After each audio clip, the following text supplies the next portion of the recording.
Assalamualaikum warahmatullahi wabarakatuh. Bersama saya Bambang Sadono di channel Inspirasi untuk Bangsa. Mudah-mudahan channel ini bisa memberi informasi, motivasi, inspirasi, edukasi, dan bisa disampaikan secara jernih, secara berimbang dan arif. Saya sudah bersama dengan seorang tokoh yang sudah malang melintang di Indonesia, yaitu Bapak Permadi SH. Apa kabar Pak Permadi? Baik-baik Mas Bambang. Ya, Pak Permadi, akhir-akhir ini kan orang banyak berdiskusi tentang Pancasila, terutama Pancasila yang digali oleh Bung Karno.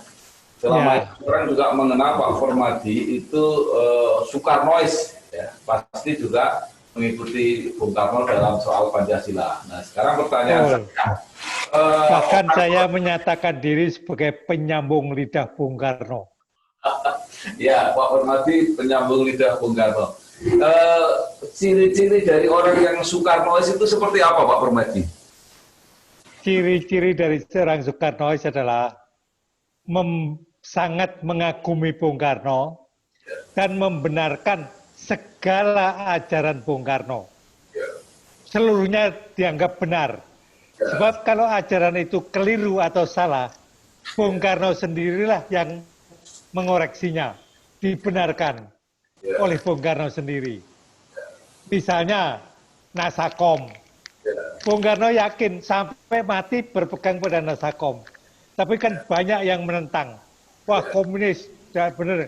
Akhirnya Bung Karno merubah, oke. Bukan Nasakom, tapi Nasasos. Komnya diganti sosialis. Nah, itulah ciri-ciri pengagum Soekarno, membenarkan, mengagumi segala apa ajaran-ajaran Bung Karno. Ya. Jadi termasuk Pancasila, Pak Permadi ya? Termasuk Pancasila. Nah, kemudian kan Pancasila itu kan ada proses. Ketika setelah pidato Bung Karno 1 Juni, itu 18 Agustus kan ada kesepakatan Pancasila. Nah, itu apakah kita masih juga Pancasila 1 Juni itu masih sebagai alternatif atau sudah melebur menjadi yang Pancasila 18 Agustus? Bukan, kita harus membedakan.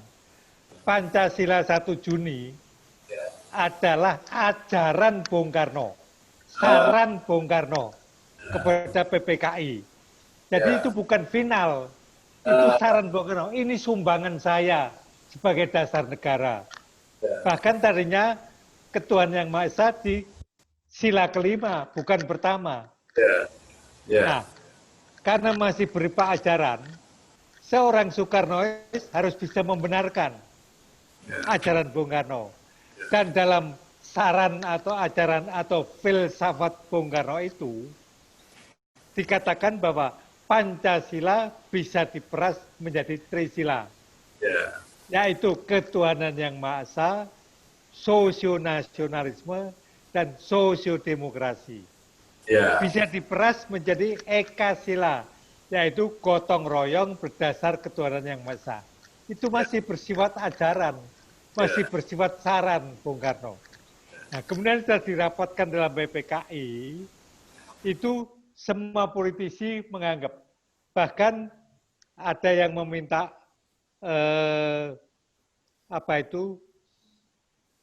kata Jakarta Charter masuk dan lain sebagainya, tapi disimpulkan sebagai terakhir dimasukkan dalam Undang-Undang Dasar adalah Pancasila yang 5 dasar itu. Iya, jadi tidak diperas jadi 3 dan tidak diperas jadi 5. Ya, setelah masuk sebagai pembukaan dalam Undang-Undang Dasar itu kan sudah menjadi komitmen nasional dan yang memimpin PPKI itu juga Bung Karno. Apakah artinya para Soekarnois itu juga harus menerima yang Pancasila 18 Agustus, Pak Permadi? Menerima. Sebagai dasar negara. Tapi bukan sebagai ajaran Bung Karno. Beda. Ajaran Bung Karno tentang Pancasila dan dasar negara Pancasila beda. Jadi yang kemudian jadi pedoman untuk bernegara, misalnya nanti jadi turunan menjadi undang-undang dan sebagainya, itu yang Pancasila 18 Agustus gitu kira-kira. Betul. Ya. Nah, terus bagaimana sekarang cara menerangkan kepada mungkin juga Soekarnois yang lain, Pak Permadi, supaya tidak apa ya menimbulkan kedobelan gitu. Jadi antara Pancasila yang ajaran Soekarno dan Pancasila yang sudah menjadi kesepakatan. Ini kan perdebatannya kan antara lain di situ ini. Ini sulit, Mas. Karena ini masalahnya bukan lagi perdebatan ilmiah, bukan lagi perdebatan ajaran, tetapi sudah perdebatan politik. Kita tahu bahwa sekarang yang mempertahankan Pancasila adalah yang sebelumnya menginginkan Pancasila diganti. Jelas kan siapa mereka? Sangat jelas. Jadi sekarang mereka justru mempertahankan Pancasila untuk kepentingan politik. Jadi sulit untuk menyatukan kedua pendapat ini. Karena masalahnya sudah bukan masalah ajaran, bukan pembenaran, melainkan sudah kepentingan politik. Ya, Pak Permadi, ini pendapat saya aja bisa juga salah. Dulu kenapa pertentangan pada masa Bung Karno itu juga sangat keras ketika ekstrim yang sangat keras antara kanan dan kiri itu muncul. Nah, kemudian solusinya kan dicarikan jalan tengah, jadi supaya ada kesepakatan termasuk mengenai Pancasila. Nah, apakah situasi sekarang ini tidak diperlukan lagi cara-cara yang moderat untuk mendekatkan ini, Pak? Saya ini selain berpikir secara rasional, juga berpikir secara spiritual. Ini sudah memasuki Jongko Joyoboyo nih. Pasti terjadi goro-goro. Jadi tidak mungkin lagi ada pendekatan, penyatuan pendapat, dan pasti akan terjadi gebrakan-gebrakan yang sangat mengerikan. Bukan hanya Pancasila saja. Ini situasi sudah semua tidak bisa dikendalikan oleh manusia. Manusia sudah tidak bisa memberikan pendapat apapun. Ini sudah zaman di mana Tuhan melaksanakan kehendaknya. Jadi Tuhan memang menghendaki adanya goro-goro yang luar biasa dahsyatnya di Indonesia. Indonesia akan mengalami kehancuran. Tapi sesudah itu akan mengalami kebangkitan yang luar biasa hebatnya karena munculnya Ratu Adil. Itu keyakinan saya. Ya, lalu kalau begitu saran Pak Permadi apa untuk mengatasi situasi yang seperti sekarang ini yang kelihatan kayak begitu tegang gitu? Dibiarkan saja. Oh. Manusia nggak bisa apa-apa kok. Betul. Manusia menghendaki revolusi. Berbagai jenderal menghendaki revolusi, nggak akan bisa pecah. Sebelum Tuhan memecahkan revolusi, revolusi nggak akan pecah.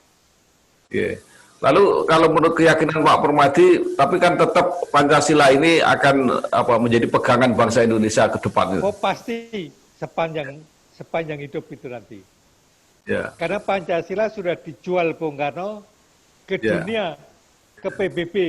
Dalam pidato Tubir Dewenyu, Bung Karno menawarkan Pancasila dipakai secara internasional. Dan itu banyak sudah negara-negara lain yang menggunakan Pancasila. Malaysia, bahkan Singapura menggunakan Pancasila. Aljazair dan lain sebagainya. Pak Permadi, menarik sekali Bapak menyebut pidato Bung Karno ya di PBB tentang Pancasila. Kalau dilihat dari itu sebenarnya bukan Pancasila 1 Juni yang dipidatokan Bung Karno itu sudah Pancasila 18 Agustus, kan mulai dari, makanya. Loh, Bung Karno juga berpegang pada Pancasila 18 Agustus, karena Pancasila 1 Juni adalah ajaran, saran Bung Karno. Ini loh saran saya tentang dasar negara, kalau mau diterima. Dan akhirnya setelah dibicarakan secara politis seluruh bangsa, seluruh founding fathers, Bung Karno menerima ketuhanan yang Maha Esa bukan sila kelima, tapi sila pertama, mendasari seluruh yang lain. Iya. Bahkan Jadi kalau begitu, untuk kebaikan bangsa, itu Jakarta Charter juga dihilangkan, tidak dimasukkan.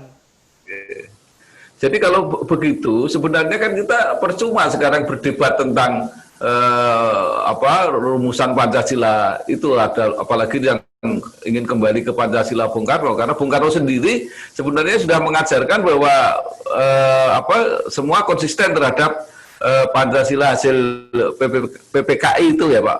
Iya, ya saya katakan sekali lagi, perdebatan ini bukan meluruskan masalah, bukan meluruskan ajaran, bukan meluruskan Pancasila, tetapi sengaja ini adalah perdebatan politik untuk mempertajam pro dan kontra.